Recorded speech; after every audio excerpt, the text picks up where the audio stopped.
traveled all the way to Wisconsin for this interview.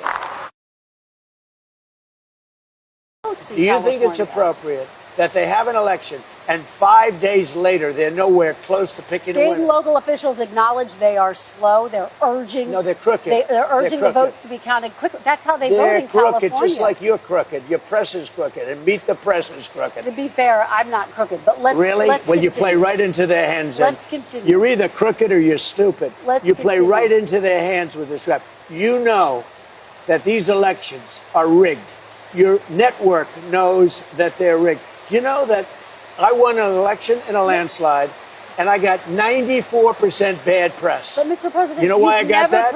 Because you have no credibility. But you've never presented evidence that it was rigged. Let's keep talking about. I want to talk about Todd. You have more evidence. There's more evidence than ever presented. Let's talk your about your elections in this country. We're like a third world country. But, sir, your elections are crooked, and you're crooked, and Meet the Press is crooked, and so is ABC and CBS and CNN. But, Mr. President, you're one-sided crooked networks. All right, let's call it quits because I've had enough. Thank you, darling. Have a good time. Mr. President, let's please. I traveled all the way to Wisconsin.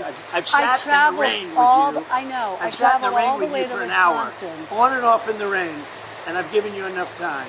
You ought to straighten out your press because you know what? Mr. A country can never be great with a dishonest press. Listen, we traveled all the way to Wisconsin for this interview.